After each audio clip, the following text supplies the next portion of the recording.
and welcome. We'll be making a wood carving mallet today. Okay, so somebody asked me recently how to make a mallet, and I was like, yeah, I can show you how to make a simple one, and then I realized it was like, could be really complicated without knowing exactly what wood or tools they had access to.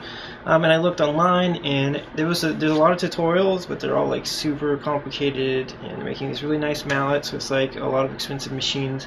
So I put together a little video here of some really basic ways to make some mallets, and basically just to talk about what makes a good mallet is the head of the mallet, which is the top here, that has to be big enough, it has to weigh enough, really is the thing.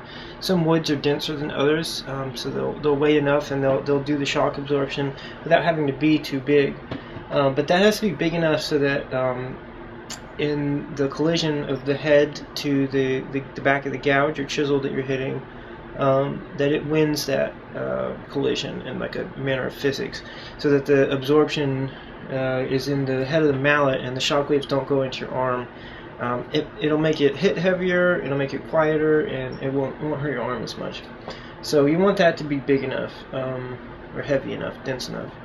I at some point got a mallet that was like 20 bucks. It was like a cheaper one, which is ridiculous at $20 is a cheap mallet. And the thing didn't work because it was too light. Really pissed me off. And the good mallets are pretty expensive. So even if you have to buy like a saw to do this project, it's worth it. And you can use the saw later on down the road. If you're gonna be a wood carver, you can definitely use that. So don't be too worried if you spend 20-30 bucks making one of these. It's a fun project too. So, and okay, so just to show you, oh whoops, this is one. Let's look at this beautiful mallet I made. It's that beechwood. It's firewood. It's scrap because it's too light. I learned that lesson the hard way. These two, you see they're similar. Okay, but this one right here is not very good because it's too light. And you can see they're about the same size. This one even looks smaller right here. But this one's made out of a very dense wood. It's a cherry, like burl almost. So that one did work. And also, even though it's thin, it's kind of long, so that kind of makes up for the weight. But if you have a longer one, you'll want to hit the mallet or gouge right at the bottom here. If you hit up here, it kind of doesn't transfer as well. So here's like the one that I mostly use. Okay, you can see that it's it's about 4.5 inches wide. And I kind of want to make one that's a little bit heavier than this. It could be a denser wood maybe, but this has been a pretty good one. You can see over time that the wood comes out. It just happens no matter what wood you have. It's eventually going to get dented or gets messed up. So don't worry about making your mallet too pretty. You are going to be using it to beat stuff. So yeah, your first mallet may just be a log. These definitely work. Whatever the thinnest you can get your hand around comfortably and still swing it and not lose control. But again, if you don't have access to that, you're gonna have to go with like a 2x4 or something. So anyway, enjoy the video. Okay, and there's my beautiful cat Storm assisting me in the video. Okay, so 3 basic ways to make a mallet. You have removal from a solid piece of wood. You've got drilling a hole in a chunk of wood and adding a handle, and then you've got lamination. Okay, and then in that kind of removal section, there's a side note of more of a found mallet, but it's still removal, I guess, under that category. And that is, as you see here, this log. It's about 6 inches, probably deep there. And you can see there's a little twig or branch sticking out, which is about the size of a handle. We just cut that off, cut some sections off around the handle, and then you already have a mallet. Now this one, the branch is kind of at an angle. It'll work totally fine, but you may want to try to find one if you can, if you have access to chunks of wood. Find one that's a little more straight, and that's a really great way to get an easy mallet. Okay, so removing wood out of a big chunk to make a mallet. In this case, we're going to use the section on the left here. from the log that we cut up earlier. You can see actually some bugs have been in there, but they're long gone now. They've kind of cut up some of the wood, which is why I'm using it for a mallet. So here you can see this. We're going to be using a saw and a hatchet, but you could use a hatchet for the entire project, or you could use a saw for the entire project. So if you don't have any tools, just maybe pick one. I would suggest a saw, and then do everything from there. It's just, you know, the angles of the cuts and everything go through. So basically you cut through into the center almost. You don't want to call it all the way through, but you go all the way around the log, cutting through, and you're going to leave, you know, about 2 inches deep all the way around. This is going to be your handle. You don't want to make it as thin as you think you want your handle to be, because you can always remove wood. You can't add it on. Okay, so after you cut that, you're either going to use your saw and cut from the top down to where your cuts were, or you can use a hatchet or a large knife to baton split the wood down. If the grain isn't straight on your wood, then don't try to do this. Only if you can see, you know, where the grain's going, and you know that it's not going to take out a chunk of wood you don't want it to. But if it is straight and you have the hatchet, or, you know, a froe or something, then go ahead and do this. It's much easier. It goes a lot quicker. And definitely, you know, you can follow the lines, especially after you make the first cut. You'll be able to see which grain comes from the inside of that, all the way up to the top, and you'll know where to split it from. I mean, you can ruin the whole mallet at this point by splitting too deep in to the handle, and it'll just split the whole mallet in half. So be careful with this if you want to try it. Maybe if you have some extra wood. So anyway, you just keep splitting it down. And then you're going to kind of start shaping it a little bit. You could stop at this point, really. You know, it's up to you. You just want to kind of feel it with your hand, see if you'll feel comfortable, you know, hitting something with it, and make sure it's not too sharp or there's not any splinters hanging out. I work a lot with a hatchet, so I feel comfortable using it in a lot of carving situations, but I know I used to not be that comfortable with it, and it was, you know, stupid for me to use it. So I would just take the time with a knife, or use a saw. And that's basically the removal method. Okay, so now we're going to look at handling a chunk of wood to make a mallet. So really the easiest way to do this, at least explaining wise, would be to drill a big hole, stick a handle through that's the same size, and that's it. Okay, but the problem is that you need to get this at least 1 inch on how thick the wood is that's going through the head, and really it'd be nice if it was bigger, and it's really hard to drill holes that size. If you can, great, do that, but you know, the point of this video is to do things that don't cost a lot of money, or it doesn't take huge equipment. So we're going to do like the mortising approach, which is drilling a bunch of little holes and then chiseling or gouging out the wood that's in between.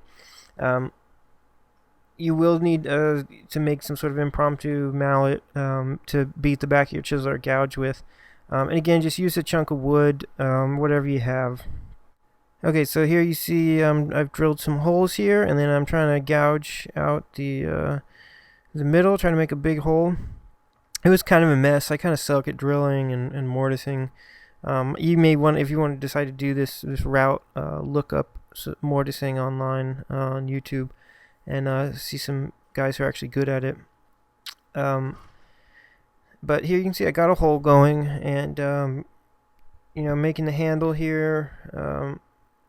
I didn't really need to use an axe for this. I probably should have used a piece of wood that was closer to the hole I was making, closer in size. So a note about the hole and the handle. The hole, because we're using basically the technique that's used in handling an axe, and it's not just the wedge that goes into the piece of wood that holds this handle on. It's the hole itself at the top has a flare, so that when the wedge goes in, the wood can expand, and thus that what really keeps the head from flying off of the mallet or axe. Okay, but then what keeps it going too far down is there has to be a bit of a base on the handle. So you make the base, or a little place where the mallet head can't go down any deeper, and then you figure out on top, you know, where the wedge in the top of it's going to be. But unlike an axe, both of the pieces are wood, so you really could use wood glue in this, and it'd be a good idea. Um, and then you won't have to rely on this whole handling technique as much. Really, you could probably not do the wedge and slit at all, as long as the hole was, or the fit was tight with the handle inside the hole. You just slip some wood glue in there before putting it in, and then pound it in there, and that should be tight enough. Leave it for 24 hours overnight, and that should be the end of the story. But you could do both, do the wedge and the glue. This kind of wedge handling is it's fun. It's romantic. You can use it in chairs, all sorts of applications. So it's good to start practicing at some point. So you're also going to be making the wedge itself. You want to make sure that wood is dry, because if it goes in there and then it shrinks from drying, then it's going to become loose and it's going to kind of defeat the purpose. So all this wood you kind of want a little bit dry. But if the head's not, and that shrinks around the handle and the wedge, then it'll be even tighter. So you get that wedge, you make it the right width and everything, and then you're also going to be cutting down with a saw down the top of your shaft. You don't go past where you think the bottom of the base, the head of the mallet will be going. You kind of just go halfway in, and that also goes for the flare inside of it. It doesn't have to be the whole thing. Not all of it has to be flared. Really, it could just be the top where the wedge is going. So basically about halfway down the head is a good rule of thumb there, I guess. And that's basically it. And then I cut off the top here to get it nice and clean looking. And this is kind of the lollipop mallet, since I turned the wood sideways instead of going through the pith or the center of the log.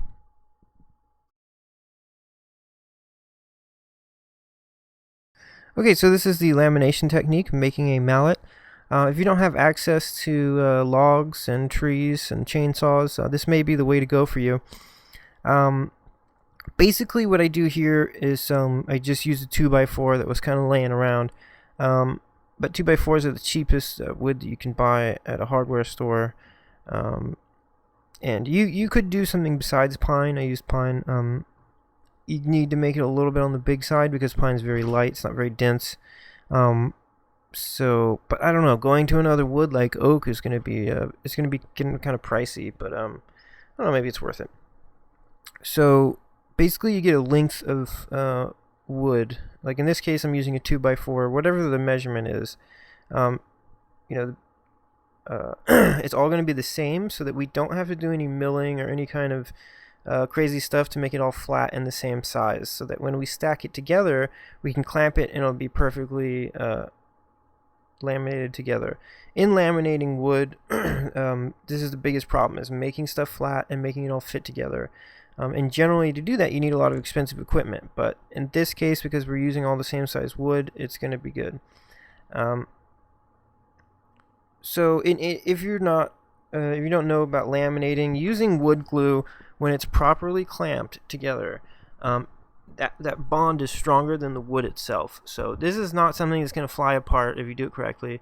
And you'll want to learn how wood glue works and how much you can trust it, because it really is a beautiful thing. So here's my kind of piece of wood in chunks. This isn't everything because I hadn't really planned it out. I was just kind of feeling it out, seeing how I wanted to make it. Here you can see I'm making the handle section in the center of the head. And I'm doing the same kind of technique of sawing in and then splitting it down. And again, that could have been sawed, or even the whole thing could have even been whittled off. Pine in general is not too bad to carve. It depends, though. Sometimes the growth rings, which is the dark rings, those get really hard, and you can usually see it. Like, they'll be really thick and like darker, and those are the really hard ones. So they can be a little harder to get through, but your saw will take them out. So anyway, just kind of smoothing out the handle here. Again, going with the grain on pine is really nice carving. Just gotta watch out for splinters. And then you can see kind of rounding it off here a little bit. And there, it looks good, feels good. And then here, this is when I see that if I just split this little side chunk in half, It'll be perfect for both sides. And so I'm kind of making this all, it's a little bit sloppy because I'm going to cut it afterwards, which will make it all nice and flush and look a little cleaner. So that's the way I'm like, okay, this is the way it's going to look right here. And then I'm starting to put on the wood glue and then smear the wood glue around. I should have sanded this wood because it was really dirty.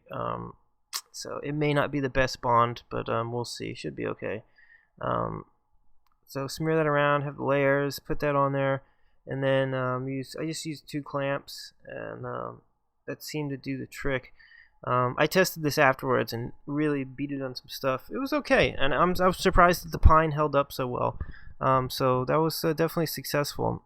Okay, so this was left overnight for the glue to dry with the clamps on, and then I came back and this is what it looked like the next morning. So I cut off all the extra chunks there, made it flat, and then did some bevels on it as well, just for kind of fun. But also, you want to be able to see where the front of it is striking. So striking your gouge or chisel. So that does maybe kind of help a little bit, or will. And then I went ahead and started doodling on a little bit. It's kind of a fun little Thor hammer. Really enjoyed that. That was a fun project. Definitely would suggest that, and I think it would be safe to go to another type of wood. If you're gonna go to the oak or something, they sell them in smaller sections, not like 2x4s. They're pretty expensive, but you just go into the same concept that kind of beforehand. Just plan it out and use its already pre-milled kind of ratios to your advantage. Don't match up any of your own cuts on there. Just use the cuts that came with the wood, like you saw that I did in this one, and it should work out good. And again, if you do the oak, it should be able to be smaller. Okay, so just wanted to quickly show you some of the really ugly mallets I've made. That I found in my yard that I've kind of been using. These are kind of the minimum of what you can really use on size and how shabby they can be. Really, it just needs to be some heavy wood that you can swing around, and that's about it. And then here's our log that's been turned into 3 different mallets. The laminated one's not in this picture, so it's not really a family photo there. A broken home of mallets. But again, these are a little bit big. They're more for kind of bashing the end of a axe, doing some batoning. But this was a great project. Hope you guys learned something and had some fun along the way.